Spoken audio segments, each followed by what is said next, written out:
friends, it's me, the Ebony Otaku, the well-rounded nerd. Before Black History Month closes out, I just wanted to give a few thoughts on why I love anime and how it intersects with Black history. So, I became a fan, like a lot of girls in my age range, in the days of the early Sailor Moon franchise. I'm a 90s kid.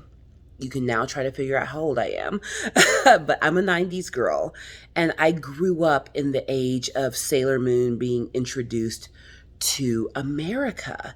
And it was one of those anime series where girls could be girls and powerful. You could be cute and fun and reserved, but you could also be strong. You could also fight the bad guys. You could also be cool. And when it comes to traditional media, women have a certain history. I've talked about that in other videos, but not just women in general, but women who have darker skin. I personally hate the term of color because everyone is of color. Everyone has melanin or the absence of melanin. That's albinism. But everyone's melanated. It's just the degree to which melanation affects your skin. And where I'm from on the planet, melanation is heavy. In other parts of the planet, it is retracted.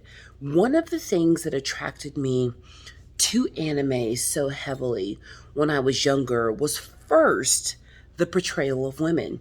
You can be whatever type of woman you want to be. You can be a strong woman.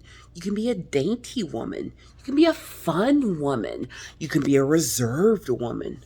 You can be a businesswoman. You can be a party girl. What do you want to be? Be that thing and enjoy it. Love it. Embrace it. Also, another thing that attracted me to anime once I got beyond Sailor Moon, Moon Person Power, it's never going to die.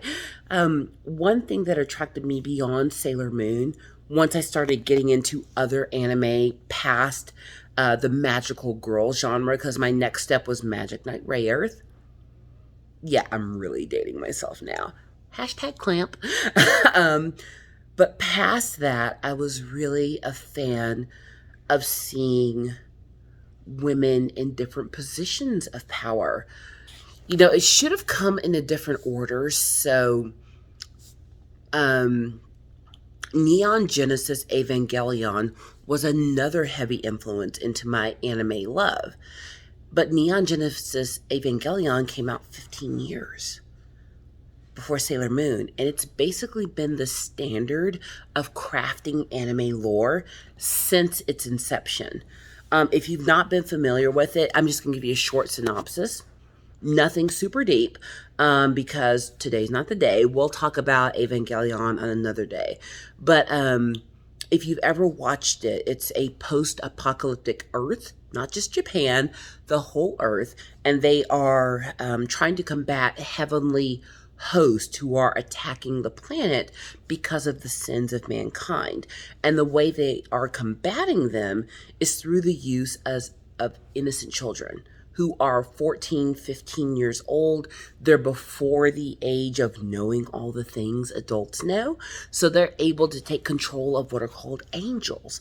And they're basically big mech robots, but they're mech robots with a spirit in them. And the childlike spirit is able to connect with the mech spirit. And usually it's someone spirit who happens to be connected to that child, and that's why they're able to control them.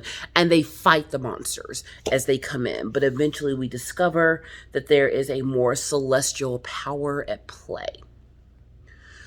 Why I love that series is the main character is a male character, and he's young. Shinji Ikari, you know who he is, or Ikari Shinji if you're from the East.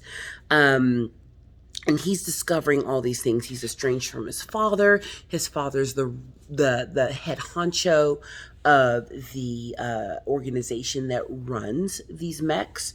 But there's also 3 very strong female players in this series. And they all just show very distinct personalities. First, there is Arimi, who she's my favorite. She's the blue hair girl who's also a mech pilot, who's been a mech pilot longer than Shinji. She's able to teach him the ropes and show him, and she's been through a lot of war and battle, and her body is broken. And I love her character because she shows what women go through. We are broken. Gonna get a little deep here. So one of the gentlemen I recently dated thought that that time of the month meant women were bipolar. That's not true. It is different for every woman, and some women breeze through it. Some women have some pain, but they make it, and others are laid out and angry at the world because they're in so much pain, and hormones take over.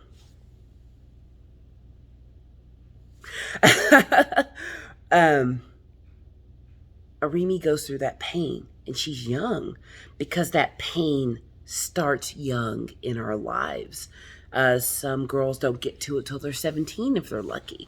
Some girls may never experience, and some start at 11 or 12. And it is a part of your life for a very long time, and everyone may not understand. But Arimi has been through real pain, through real consequence, through war. And she's trying to teach that to Shinji. He doesn't understand that about women. He doesn't understand the path Arimi has been forced to take, whether she wants to or not. I mean, we don't choose the hormones. The hormones chose us. We have to take the path that nature gave us. Next is Asuka. She's the redhead. Your little orphan Annie. Not quite the same experience, but again, a girl who has been through a lot in life. And when she's given the opportunity to command one of these giant mech robots, she relishes it because it's her chance to be strong and abiding in her life, to take control. Instead of letting the world happen to her, she can now happen to the world. And Shinji doesn't understand this. The third we'll save for another day because that's a whole examination on its own. But that's what's attracted me to anime. First, Sailor Moon. Girls can be whatever they want to be. Neon Genesis Evangelion. Girls go through a lot.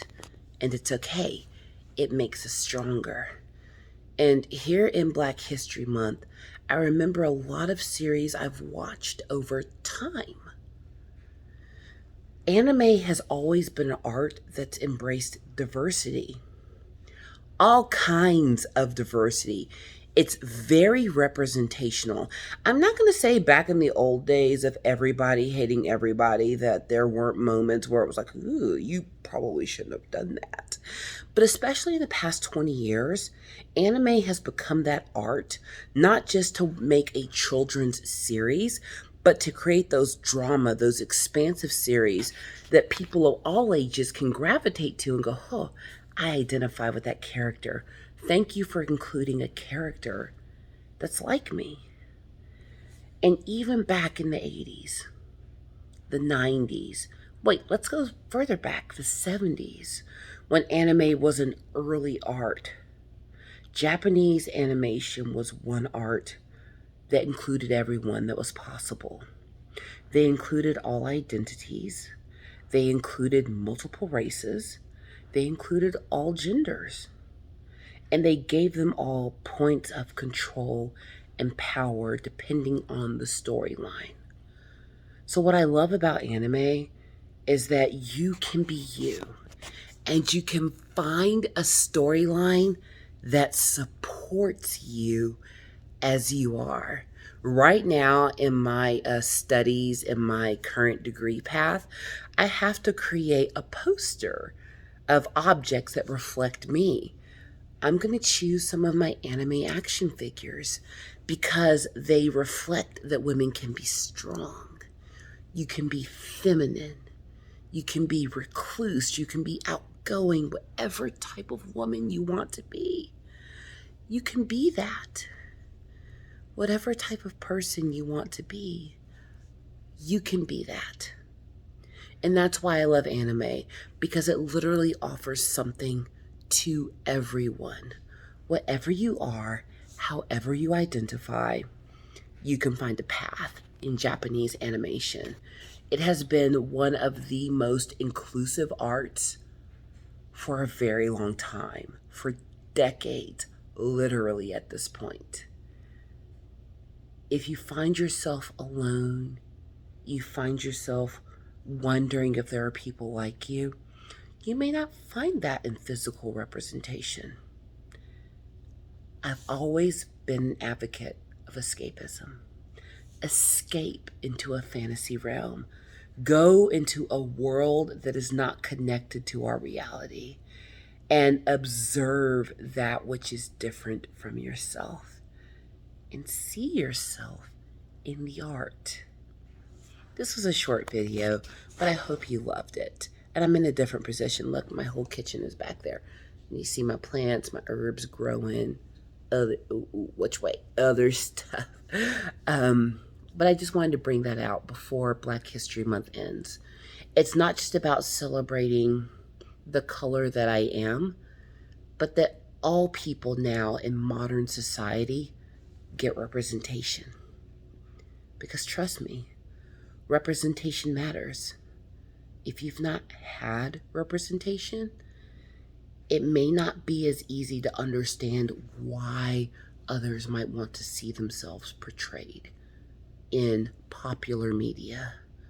But when you see yourself and you're validated and you're celebrated, it's a comforting moment, because now it means the world saw me and they saw those that are like me. And we mean something in this world. We're not subordinate to another group of people. We're all on an even plane with one another. And that's beautiful. I've got a couple more videos I'm going to film this week, but I just wanted to drop this little tidbit before I got into those videos. Happy Black History Month. You know what? Happy Everyone History Month. I'll see you next time. Please like, comment, and subscribe.